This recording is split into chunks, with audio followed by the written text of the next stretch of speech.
At my dad's funeral, the silence was heavy, the kind that weighs on your chest.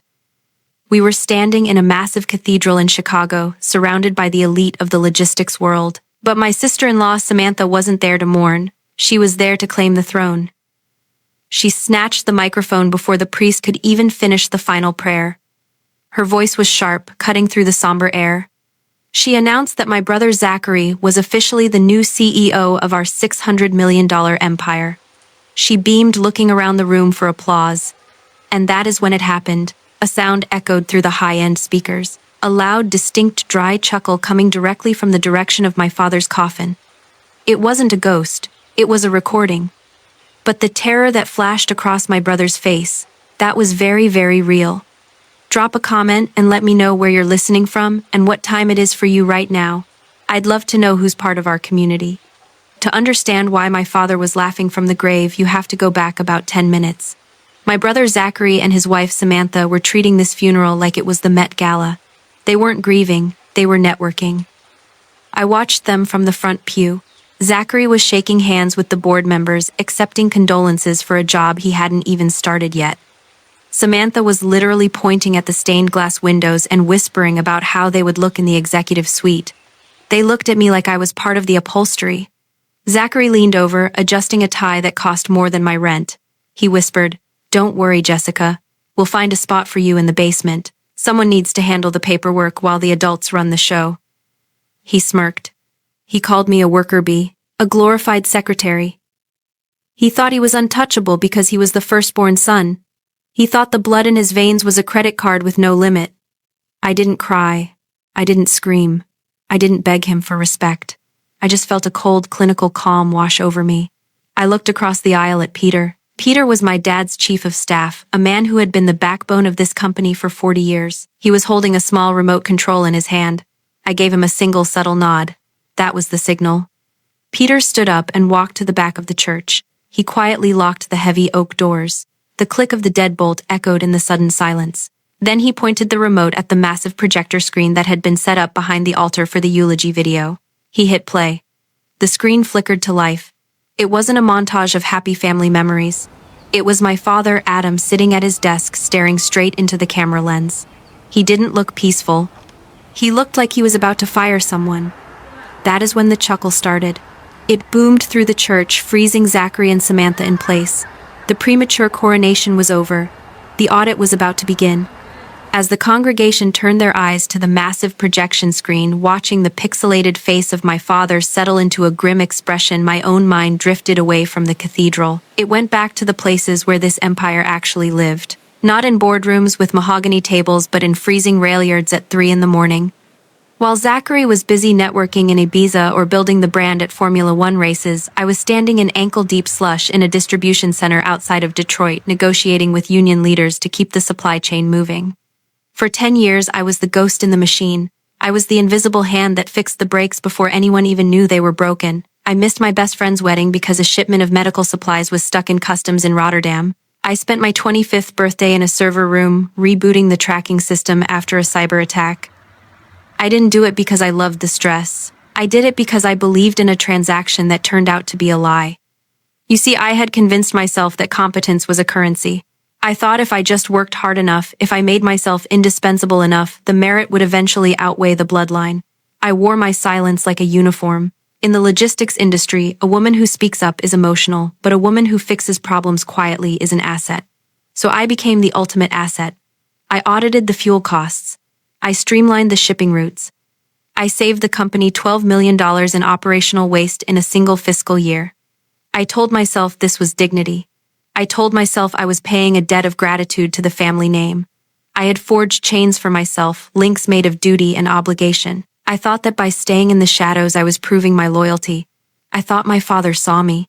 I thought he understood that while Zachary was the mascot, I was the engine. But sitting in that pew watching Samantha clutch her pearls, I realized my silence hadn't been a strategy.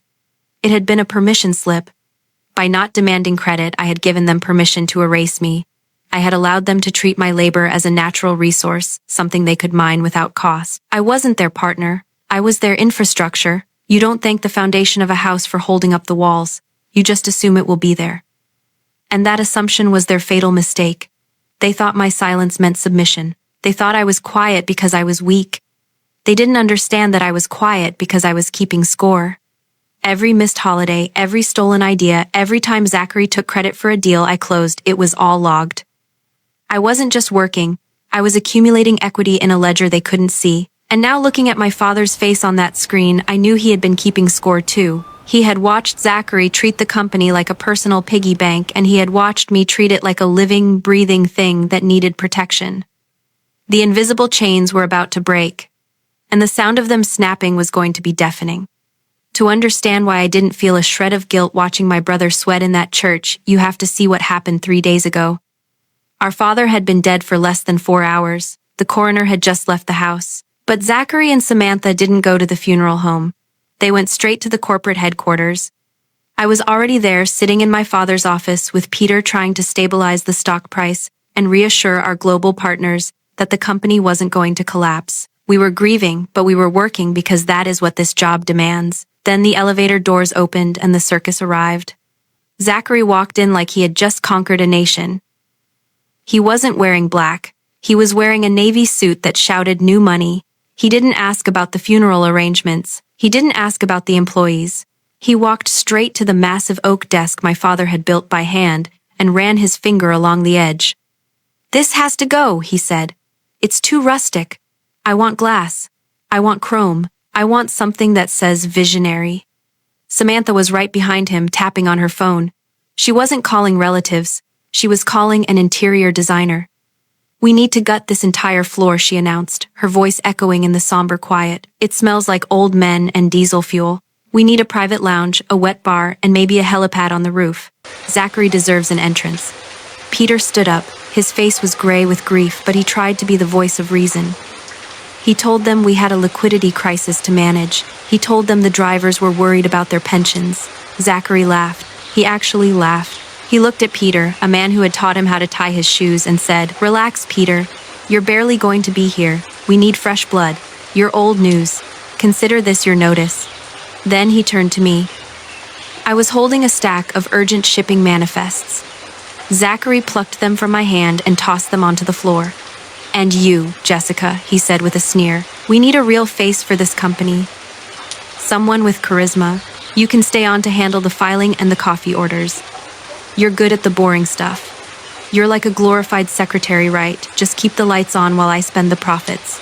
They spent the next hour talking about liquidating the trucking fleet to buy a villa in Tuscany because remote work is the future. They were talking about dismantling a 50-year legacy to fund a permanent vacation. They were paper kings. They thought the title gave them the power. They didn't understand that power comes from the respect of the people you lead, and in 60 minutes they had lost every ounce of it. I didn't argue with them. I picked up the papers from the floor. I organized them into a neat pile. I looked at Peter and I saw the fire in his eyes. That was the moment the plan was born. They wanted the title, fine. They could have the title. But they were about to find out that the crown they were stealing was made of lead, and it was going to drag them straight to the bottom of the ocean. The video on the screen didn't cut to a montage of fishing trips or birthday parties. It didn't soften into a tearful goodbye. Instead, the image of my father leaned back in his leather chair, crossed his arms, and the camera zoomed in on his eyes. They were hard, flinty, the eyes of a man who had stared down union strikes and supply chain collapses for 40 years. He cleared his throat, and the sound reverberated off the cathedral walls like a gavel striking a bench. "Zachary," my father's recorded voice boomed. "You have spent the last 10 years waiting for this moment. You have been waiting for me to die so you could finally stop asking for permission and start spending the principal. You always thought my generosity was a sign of love. You thought that every time I wrote a check for one of your brilliant ideas, I was endorsing you." The image on the screen shifted. The video feed shrank to the corner, replaced by a high-resolution image of a massive Excel spreadsheet. The rows were color-coded in red. It was a ledger of sins. "Let's review the portfolio," my father narrated, his voice dry and clinical. Item 1. The nightclub in Miami. You told me it was a cultural investment. Cost $2,400,000. Status bankrupt in 6 months. Item 2. The vintage car restoration business. Cost $1,800,000. Status liquidated for scrap. Item 3. Your personal branding consultants. Cost $400,000 a year. The congregation was dead silent. You could hear the hum of the air conditioning. Samantha had stopped pointing at the architecture. She was staring at the screen, her mouth slightly open, watching the numbers scroll by. It was a public audit of their entire lifestyle. People told me I was spoiling you, my father continued. They told me I was ruining you by giving you everything you asked for. But they were wrong. I wasn't spoiling you, son. I was testing you. I was running a feasibility study on your character. I gave you unlimited resources to see if you would build something or if you would just burn it down. I wanted to see if the golden child could actually turn lead into gold or if he would just paint everything yellow and call it a day. This was the curse of the golden child revealed in 4K resolution. My father hadn't been blind to Zachary's incompetence. He had been documenting it. He had allowed Zachary to consume his own future because he knew it was the only way to prove empirically that he wasn't fit to lead. He had given Zachary the rope, and Zachary had tied the noose himself. You failed the test, Zachary, my father said, the spreadsheet disappearing, replaced by his face again. You burned it all.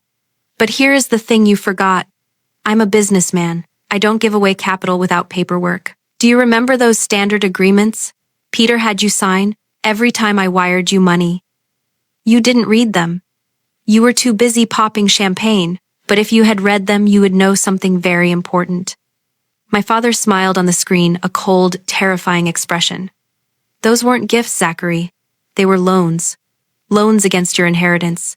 And according to my math, you have already spent every single dime. The spreadsheet vanished from the screen, replaced by a scanned image of a legal document. It was crisp white and unmistakably official. At the bottom, in blue ink, was a sprawling, arrogant signature, Zachary Vance. My brother leaned forward in the pew, squinting. I saw the moment recognition hit him. His jaw dropped. His hands started to shake. 5 years ago, my father's voice intoned, you needed bail money for that incident in Monaco. You needed it fast and you needed it quiet. You signed this promissory note and equity transfer agreement. You didn't read it because the font was too small and you were too hungover. But let me read the key clause for you. The text on the screen zoomed in, highlighting paragraph 4. In the event that the borrower's total debt to the company exceeds $6 million, the borrower agrees to forfeit all future equity voting rights and inheritance claims in the company. Furthermore, said equity shall immediately transfer to any party who satisfies the outstanding debt on behalf of the company. The silence in the cathedral was absolute. You could hear a pin drop. My father paused on the video, letting the legalese sink in. Last month, he continued, your debt hit $6,200,000. Technically, the company could have sued you. We could have seized your condo, your cars, everything. But someone stepped in. Someone wrote a check to clear the books. Someone used their own performance bonuses, their own savings, and their own sweat equity to pay off your mistakes so the company wouldn't go under. The screen changed one last time. It showed a bank transfer receipt. The amount: $6,200,000. The sender, Jessica Vance. You didn't inherit the company, son, my father said, his voice dropping to a whisper that felt like a shout. You sold it. You sold it piece by piece, drink by drink, mistake by mistake, and your sister bought it. She didn't just inherit this empire, she purchased it at full market value. She owns your shares. She owns your vote. She owns the chair you're sitting in right now. I watched Samantha turn to Zachary. The look on her face wasn't love. It wasn't concern. It was the look of a woman realizing she had bet on a horse that had already been turned into glue. She started to scream at him right there in the church, but her voice was drowned out by my father's final words. Jessica, he said, looking at the camera with a warmth I hadn't seen in years. The keys are in the safe. Fire him. The video cut to black. The hum of the projector fan died down, leaving a silence in that cathedral so profound it felt like the air had been sucked out of the room. The lights slowly came back up, illuminating the wreckage of my brother's ego. I watched Samantha first. She turned to Zachary slowly. The adoration, the status-seeking hunger in her eyes, it simply evaporated. It was replaced by a look of pure, unadulterated disgust. She realized in that split second that her golden ticket was actually a liability. She realized she hadn't married a CEO. She had married a man with $6 million of debt and zero assets. She didn't comfort him. She didn't hold his hand. She shoved him. You lied to me, she hissed, her voice cracking the silence. You told me it was done. You told me the money was yours. Zachary ignored her. He scrambled out of the pew and ran toward me. His face was pale, slick with sweat. He looked at me, and for the first time in his life, I didn't see arrogance. I saw panic. He tried to grab my hand, but I stepped back. "Jessica," he stammered, his voice trembling. "This is a joke, right? Dad was sick. He wasn't thinking straight. You can't actually do this. We're family. You can't fire family." I looked at him, really looked at him, and I realized something profound. For years I had been intimidated by him and Samantha. They walked with such confidence. They spoke with such authority, but now standing there with his inheritance stripped away, he looked small. He looked like a child wearing a costume he couldn't afford. It occurred to me then that their power had never been real. It was rented. Their entire identity was a subscription service paid for by my father's money, and the subscription had just expired. Without the wallet to prop them up, there was no person left. It was the delusion of power from an empty vessel. I reached into my purse and pulled out a single thick envelope. I didn't yell. I didn't lecture him. I didn't give him the satisfaction of an emotional reaction. I simply held it out. "This isn't a joke, Zachary," I said, my voice steady and clear. "This is a termination notice, effective immediately. Peter has already deactivated your keycards and revoked your access to the company accounts." He stared at the envelope like it was a bomb. "And inside," I continued, "is a repayment schedule for the remaining $200,000 you still owe the estate. I expect the first payment on the 1st of the month. Don't be late." He tried to speak, but no words came out. He just stood there, a king without a kingdom, while the board members behind us began to check their watches, ready to get back to work. Walking out of the cathedral felt different than walking in. The air seemed cleaner. The sun seemed brighter. Peter was waiting by the car, the back door already open. For 20 years, he had held that door for my father. Today, he held it for me. He didn't say a word, but the slight smile on his face said everything. We understood each other. The chaos was over. The order was restored. We drove past the main distribution warehouse on the way back to the office. I looked up at the massive sign, the trucks lining up at the bays, the sheer scale of the operation. For a decade, I had looked at this place and felt the crushing weight of duty. Today, I felt the grounding weight of ownership. It wasn't a burden anymore. It was mine. I had bought it with sleepless nights and missed holidays, and I had the receipt to prove it. My phone buzzed on the seat beside me. It was a notification that Samantha had filed for divorce. I swiped it away. Then a call from Zachary. I blocked the number. I didn't feel guilty. I felt efficient. I had cut the dead weight from the supply chain. That night, I didn't toss and turn. I didn't worry about what Zachary would destroy next. I slept soundly, knowing that the empire was finally safe in the hands of the one person who knew how to carry it. If you believe that leadership is earned, not inherited, hit that like button and share this story. And tell me in the comments, would you have forgiven the debt, or did Zachary get exactly what he deserved?